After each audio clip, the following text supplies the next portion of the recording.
Welcome to the Taproom Exclusive. I am your host, Dean Zarbaugh. Today's show is sponsored by House of Helga.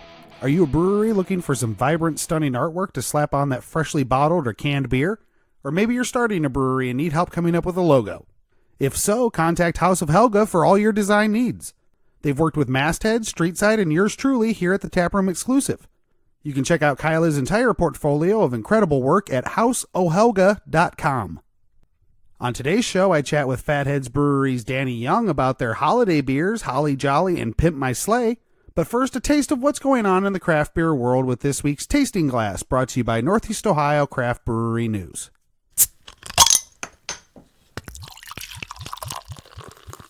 Last week marked the end of an era. Colorado's New Belgium Brewing Company, who in 2018 was ranked 4th in the Brewers Association's top 50 craft breweries in the United States, was bought out by a subsidiary of Kirin Holdings Company.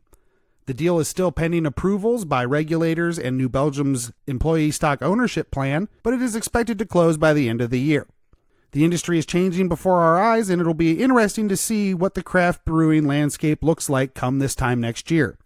Weigh in on this story on my Facebook page at facebook.com/thetaproomexclusive.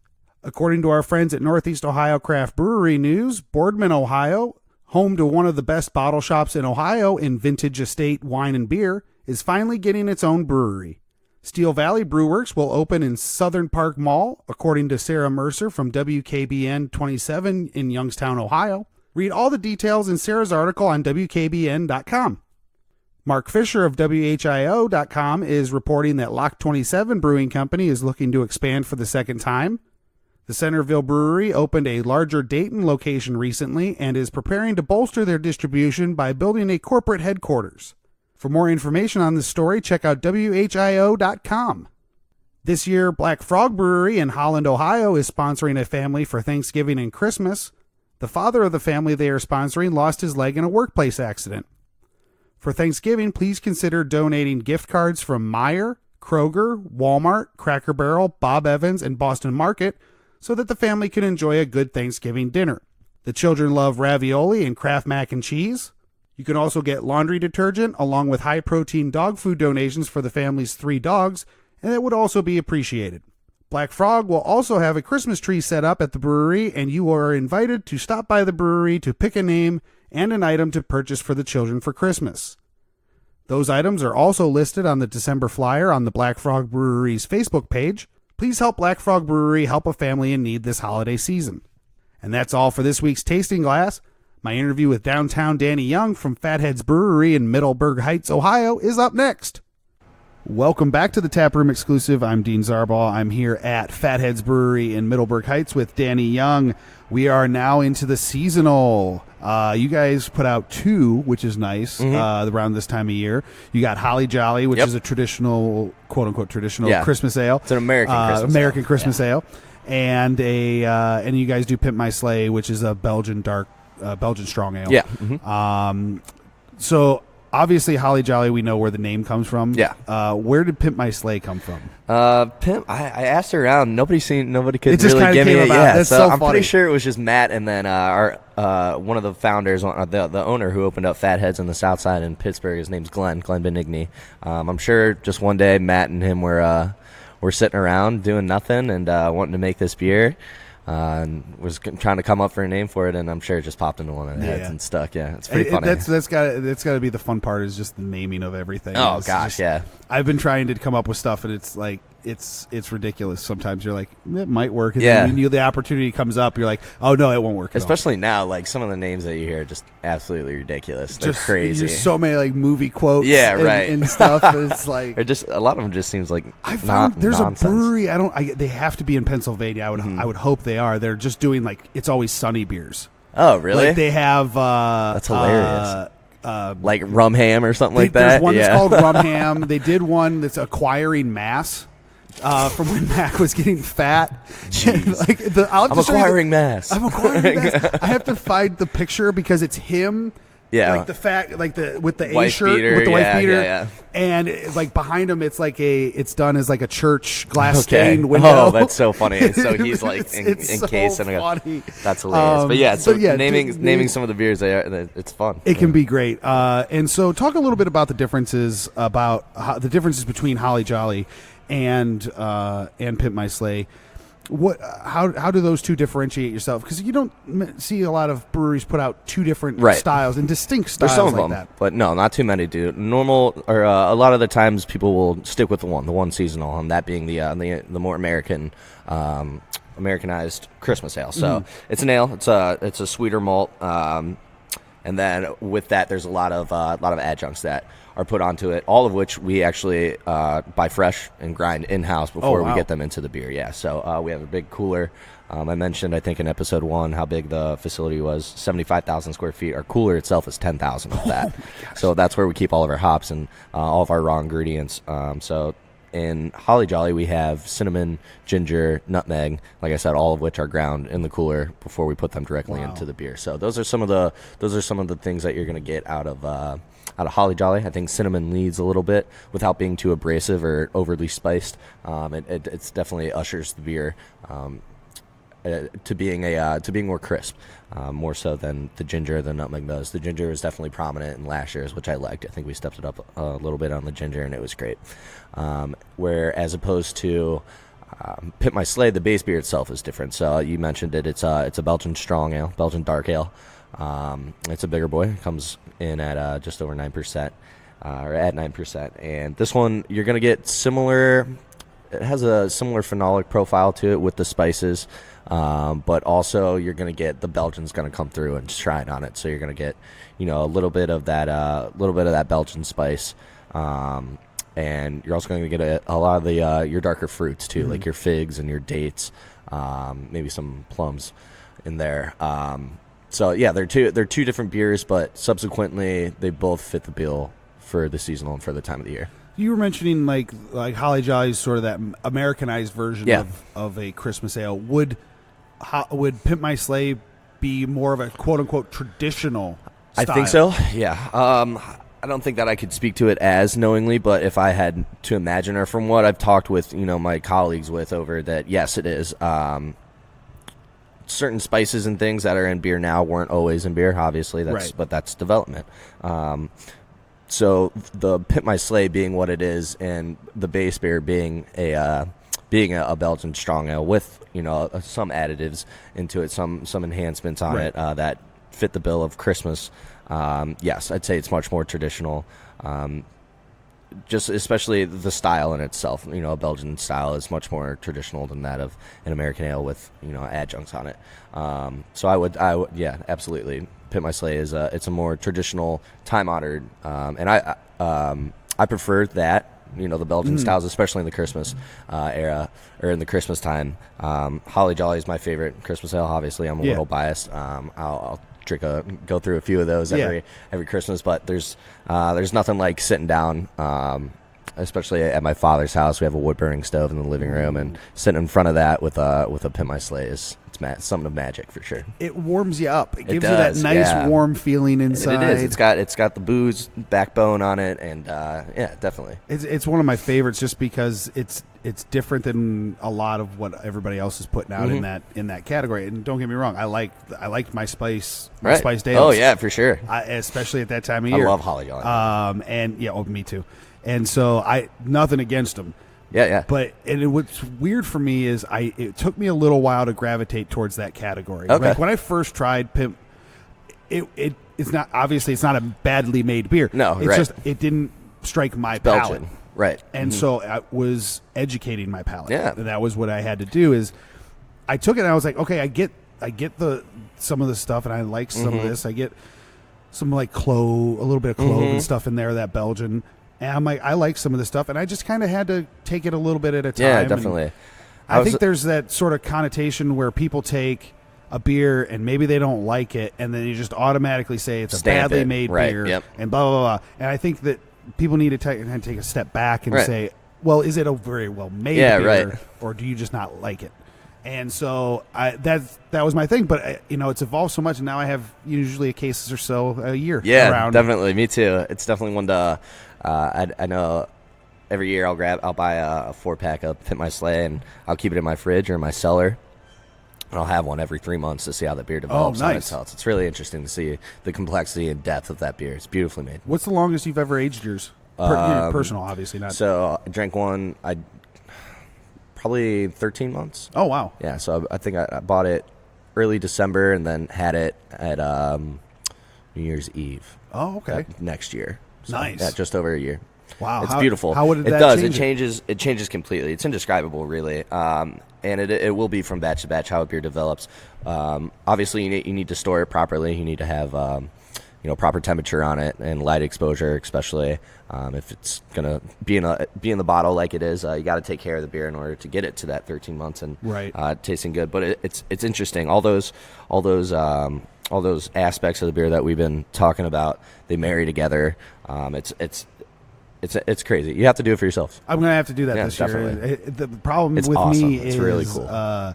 Is patience. Okay, yeah, I was the same way. That's why I recommend putting it in a cellar. Maybe if your cellar's in your basement or in your I'll have to go closet. Keep it at my parents' house. Yeah, keep it away. It'll be out of sight, out of mind. I I looked at the date that was on the neck, where all of our bottles are dated at, and I went on my calendar, and then every 3 months from there, I set an alarm. So I would get a ping on my phone and be like, "Oh, it's time to have a Pimp My Sleigh," which is cool because then smart idea. At that rhythm and at that pace, I could really see how the beer developed over time, and it's beautiful. I've never been that kind of a mad scientist about drinking beer. I haven't really either. A thing in my phone. I'm gonna remind myself every 3 months. I wasn't either, but I was talking to Mike here, Iron Mike, one of our oldest standing employees. He's an absolute rock star. He works over on our packaging line, and the dude is just a hard worker. I've never seen someone with the same work ethic as him. And him and I just got to talking about it. I think it was 2 years ago, about how he buys a case. Of it every year, or hoards at least a half a case of it every year, just to see how it develops from a year on, and see how the beer develops on different stages. And just listen to him talk about it, I was like, the very least I can do is lay a 4-pack down. Right, so absolutely. I did that, So they're released roughly around the same time, but not exactly at the same time. Holly Jolly comes first. Mm-hmm. And when is that expected to drop this year? To be safe, I want to say the first week of November. Okay. So I know we're scheduled for the 28th of October, at the end of this month here, but things don't always go according to plan, especially when it comes to beer. So definitely within those 2 weeks, though, you should start seeing some Holly Jolly pop up on the shelves, and then Pimp My Sleigh comes out 3 to 4 weeks after that. Much closer, actually, to the holidays. Yep. Which is nice to see. Yeah, absolutely. Yeah. And nothing against it. I get it. No, I get with these seasonals, they're coming out earlier and earlier. Yeah, but you got to make sure that they're out of market by the end of 100%. it. And that's what people don't understand is that by the time like right now as we're talking, we're in October. Yep. Oktoberfest are flying right now. Right. Obviously, they're already out of tanks. They're already out of production. And you try to explain that to somebody, they're like, but it's October 6th. Yeah, the goal is to make sure that they don't have any left. Right. Because as soon as October 31st hits, or November 1st, right, it's done. Nobody wants it. Everybody wants something else. And what's next? And that you can't throw away beer. It is. It's a precarious game for sure. And it's a fine line. You got to walk it. Yeah. You don't want to be too early, but also you don't want to get left behind. So. Right. Absolutely. One of my if somebody's coming in at Christmas time, festive holidays, and sitting down here at the bar, drinking either a Holly Jolly or a Pimp My Sleigh, what out of those two beers, what pairs well with both of those? With especially here in the holidays, I know we have a lot of seasonal or a seasonal menu that comes out food wise, and they are tailored to the season. So definitely take a peek at those. Both of them will pair. Excuse me. Both of them will pair similarly, I think, with a lot of food, but very differently as well. Obviously, a Belgian beer will pair differently than with an American ale. Definitely with Pimp My Sleigh, your heartier meals, your typical Christmas dinners, things that you'd be thinking of, a roast ham or a roast beast or something like that. Rum ham, yeah. Your holiday rum ham. Definitely crack open a Pimp My Sleigh with that. It'll complement it beautifully. And then same could be said for your Holly Jolly. It'll with the spices that are in it and the other ingredients, it's cinnamon, nutmeg, ginger, like I said. That bodes well with damn near everything that comes out around, Thanksgiving, Christmas time, stuffing with Holly Jolly, match made in heaven. Oh, yeah. One of my favorite segments to do here on the show is called Between Two Hops. Okay. It's just a question and answer session like the end of Inside the Actor Studio. Yeah. I'm not going to do Zach Galifianakis style questions. Right. Please don't. I've thought about doing that, but I think that would ruin my reputation. I don't think people would be wanting to do the show if I'm just sitting here show. like zinging at them. If you haven't seen the movie, go watch the movie. I did It's watch hilarious. it. It was great. So getting started here, what is your favorite style of beer to drink? Ooh. I think I'm a seasonal drinker, not like seasonal dependent upon it's October, so it's time to drink pumpkin beer, but more of I guess I should say a temperature based drinker. Gotcha. So in their summertime, I definitely like a nice crisp IPA or a Pilsner. I love a good German Czech Pilsner, especially when it's hot out. I don't think there's anything more thirst quenching than that. But also like Sunshine Daydream. I drink the hell out of Sunshine Daydream in the summertime. 15 packs, $20. Yeah, 4.9%. That's cruiser. Even up until now, I still drink a lot of Sunshine because it's football season. Yeah, and I want to sit down. I want to watch games throughout the day on Saturday and then even into Sunday for the NFL. And I can have a couple of those. So absolutely, I definitely like IPAs. Been an IPA drinker for a long time, but have more recently with a couple of my friend groups that I'm in now, a couple of the beer guys that I've been hanging out with. They've been showing me Pilsners and stuff over the last 2 years or whatever, and what different simplistic beers can do. Even though they're simple, they can be very, very complex and deep. Absolutely. So dabbling into those, and then when it gets colder out, I'm a big stout guy. Like stouts, nice dry stout, nice Irish stout. Barrel-aged stuff, it's especially when you get into the dark times in January and February where it's real cold and nothing hits the spot like a nice barrel-aged beer. So absolutely, definitely of those two styles, I'd probably drink hops the most. Oh yeah. On the opposite end, what would you say your least favorite style is? Interesting. Not that it's anything wrong or anything like that, but just something that isn't striking to your palate. Some sours, can be a bit off-putting. Those that gain like a severe degree of almost vinegar on them. I call them cheek turners. Ones that make you turn your cheeks a little bit like you're eating a piece of sour candy or something like that. Some of those they don't do so good with the old gut with old Danny. So some of those are kind of off-putting to me. And then you kind of talked about it earlier. Belgian styles, I was never super into Belgian styles. I mean, when I first started dabbling in craft beer, you put a double or a triple in front of me, and it just didn't float my boat. I've since, just like you grow, your palate develops and grows with you, and I definitely drink more Belgians. But I think some of those pretty steep sours, I don't gravitate towards. Yeah, absolutely. What profession other than your own would you like to attempt? Ooh, like to attempt? I don't know. Maybe if I wasn't doing this and I had to do something else, or would like to do something else. Definitely something with food. I'm a big food guy. I have a very small food Instagram now. It's only got less than 200 followers, but I like taking. I don't want to be that guy on Instagram that all he does is post pictures on his personal account. I feel that way when I'm doing that with beer. Yeah, right. Well, that's different because you have the show. I just run that small outlet, but I think R.I.P. shout out Anthony Bourdain. I think that would be a dream job, just to travel and do all that, or even something. That's what with I want food. to turn this show into. Yeah, right. You traveling? That'd be awesome. Traveling, talk beer and food about the culture, and do sort of parts unknown of. That'd be crazy. But with beer, wander. Yeah. My mom actually. Air, but oh well, somebody's gonna take it from me now. My mom actually asked me this question the other day. I was having dinner with her, and I told her the ultimate dream would be, I like Japanese food a lot, definitely, and I think ramen's one of my favorite foods. So the dream would be to quit it all and run out to Japan and learn to work at a ramen shop and learn those ways for 2-3 years, and then bring it back, buy up a stall at the West Side Market, revert it to a pull-up ramen shop. Wouldn't that be awesome? That would be so cool. In the middle of the market. And that would be the perfect place 10 for it. 10 stools, me and maybe somebody else behind the bar, just 3 different styles of ramen. I think that'd be cool. That would be awesome. Yeah. On the opposite end of this, what profession would you not like to attempt? Well, I've worked for different companies before, interned with them when I was coming up, and they're great experiences, every single internship that I had. But one in particular, I won't say any names because they were amazing to me, and like I said, I learned a lot, and it was highly competitive. But anything, it was in marketing, which I still am in marketing. But it was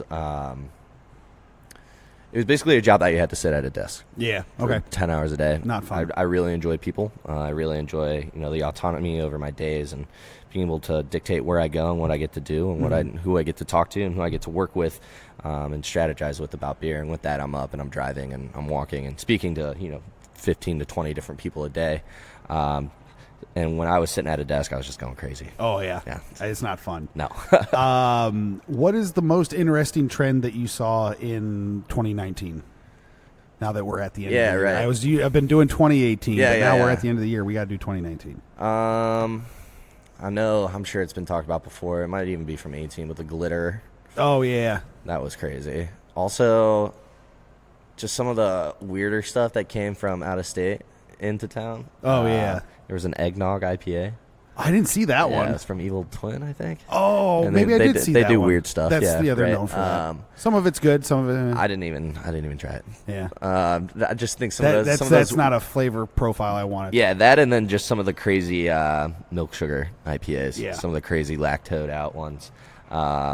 They have their place. Beer is beer. Beer is Absolutely. Beer is a. If we all like the same thing, there's yeah, only one beer. It's an extension of the brewer and their own, whether it's something that they've been working at for a long time or something that they wanted to try or something they thought was fun, so they Right. do it. Them and then I think also crazy in 2019 and even that's becoming prominent are like your overly fruited beers. Yeah. Your puree. Right. Puree boys, as some of them unaffectionately call them. I think they definitely have their pace. We have a brewery in Ohio that does exceptional fruit beers in that style, a little more viscous, Urban Artifact. Shout out those guys. They make that stuff is I knew awesome. exactly who you're talking about. You didn't have to say. Yeah, I knew those exactly. those guys are great. And then there's just hype breweries all over the place that people are clamoring at to get. Chopping at the bit to get, and like I said, I think it's cool. I think it's an interesting trend.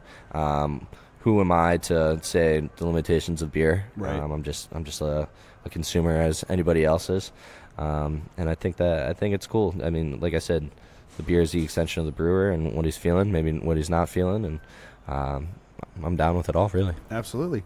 If you could send a message to yourself 10 years ago, what would you tell the younger you? Oh boy. Yeah, we get deep at the end here. Yeah, we do. Jeez. 10 years ago. So I would be just outside of high school. Or my last year of high school.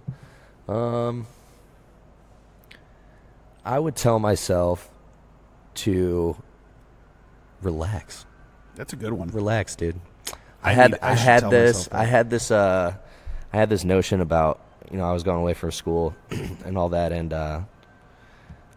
I put too much of a timeline on myself, I think. Okay. By X amount of time out of high school, I wanted to have certain things accomplished, and I maybe would accomplish those things, and it wasn't to the degree that I would hope they would be, or if I didn't accomplish them at all, it would be disheartening, and I'd get down on myself and just overly constructive. Right. I'm doing really, the same thing. when really I went through my time in college and graduated and went right from there to working with Fathead. So had I known 10 years ago that all of that tribulations and trials and what have you would have ultimately equaled me landing essentially a dream job for me and working with just an absolutely unbelievable company, unbelievable brewery that has unbelievable people on staff making the quality beer that we do, I would have told myself to relax. It's going to be all right.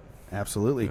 Danny, anything else you want to get out about Fatheads before we head out? Yeah, just come out and see us here at Middlebrook Heights. I touched on it in an earlier episode, but we're open every day for lunch, starting at 11 a.m. We'd love to see you guys. Just like in Canton and North Olmsted, we have our pilot brew system here, which gives us the ability, that's the playground. Yeah. Gives us the ability to have a bunch of fun beers on tap for you to try, a bunch of specials and a bunch of events. So you can follow us on Facebook, Instagram, all that jazz. And thank you for having me. Yeah, no problem. Thank you for having me, and tune in next time for another all-new episode of the Taproom Exclusive.